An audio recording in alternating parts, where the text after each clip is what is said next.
Penguin Random House, audio, presenta Técnicas de relajación, de Patricia Tomoe Abella, narrado por Yolanda Ponce.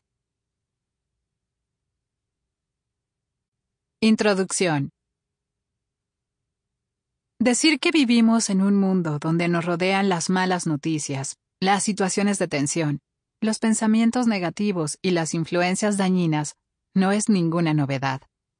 Pero es importante saber que a pesar de todo lo que pueda suceder en nuestro entorno, tanto en el más inmediato como en el más lejano, es posible conseguir un estado de paz mental que nos permita afrontar cualquier trance de una forma equilibrada y serena. No es un camino fácil, y no existe una píldora mágica que elimine los problemas del día a día o los sucesos excepcionales que nos provocan tensión.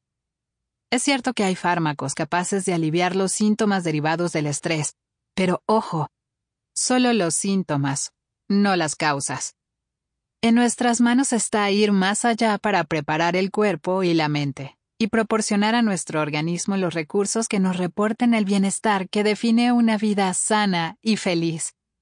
Con ellos adquiriremos la capacidad de superar casi cualquier situación con ciertas garantías. Vivimos en un mundo y una sociedad que van a una velocidad vertiginosa. Desde el principio de los tiempos, el hombre ha tenido que adaptarse a su entorno y ha sufrido situaciones de estrés e inquietud durante el proceso de dicha adaptación. Pero la evolución humana no hubiera sido posible sin esa capacidad de aclimatación. Los cambios forman una parte indispensable de nuestra vida.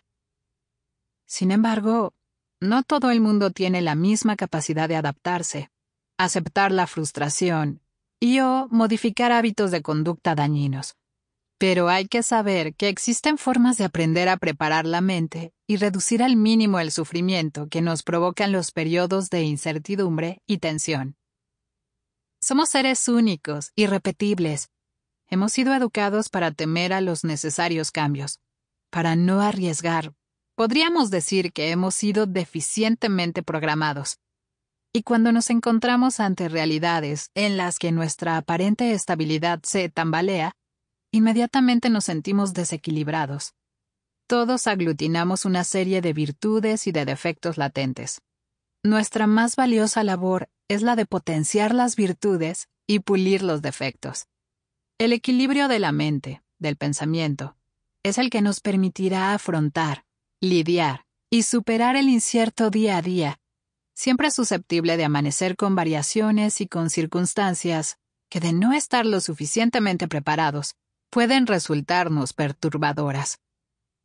El estrés es el principal desestabilizador del equilibrio mental.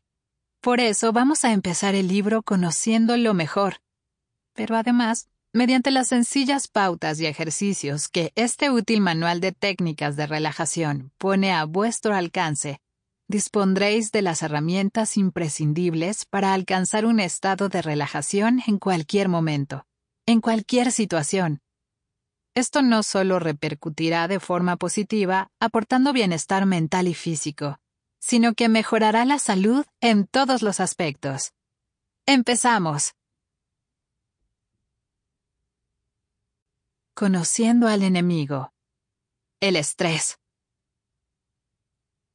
La palabra estrés proviene del término inglés stress, y su definición hace referencia a una reacción fisiológica del cuerpo, en la que se conjugan diversos mecanismos de defensa para hacer frente a una situación percibida como una amenaza o demanda.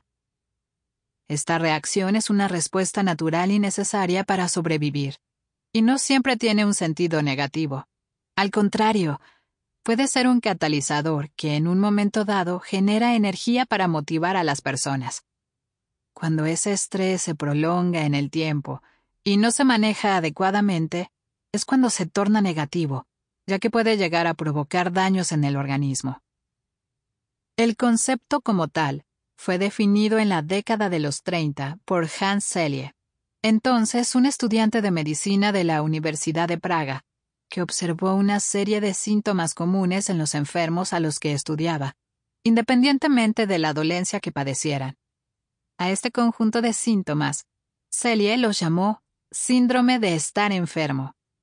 A raíz de sus investigaciones, en el año 1950, publicó su trabajo sobre el tema titulado Estrés, un estudio sobre la ansiedad.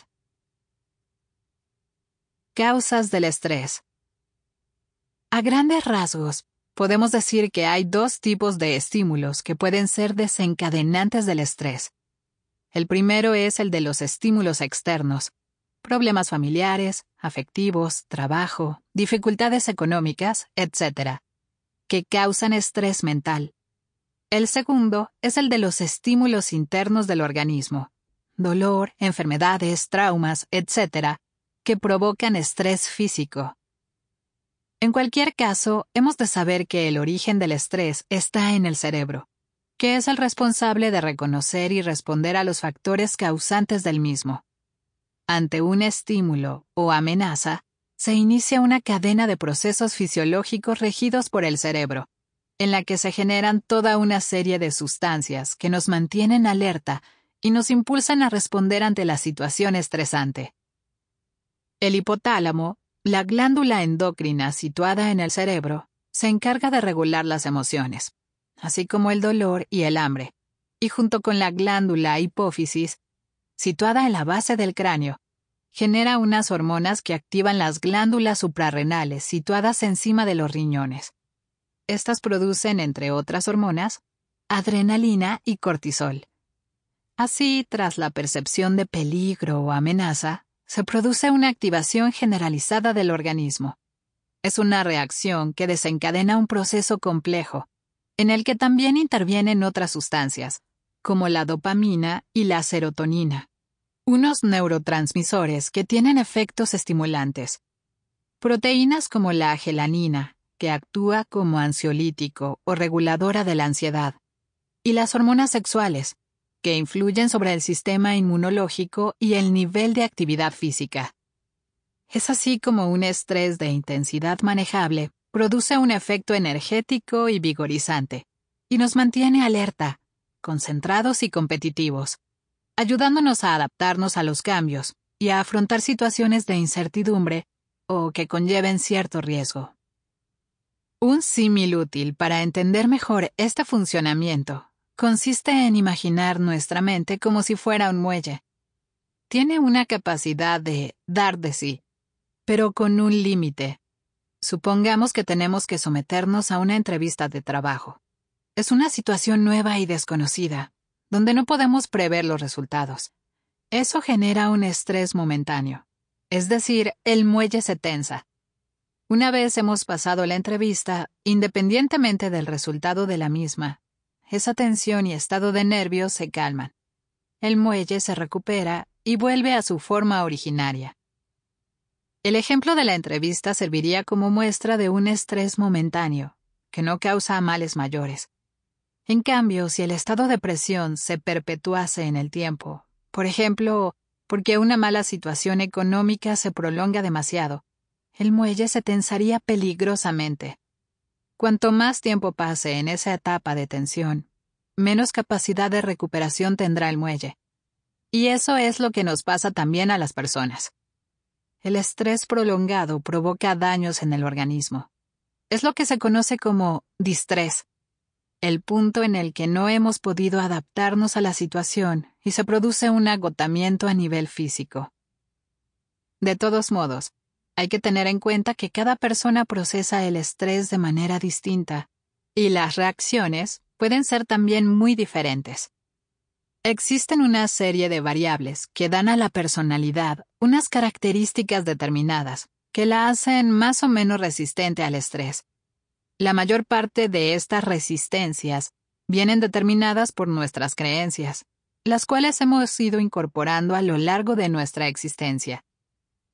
La capacidad del ser humano para sobreponerse a un estímulo adverso, la habilidad para sobreponerse a una etapa de dolor emocional o trauma y adaptarse y recuperarse en pos de una vida significativa, se conoce como resiliencia.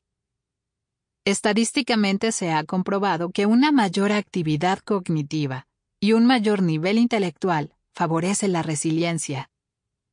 No obstante, no es Sample complete. Ready to continue?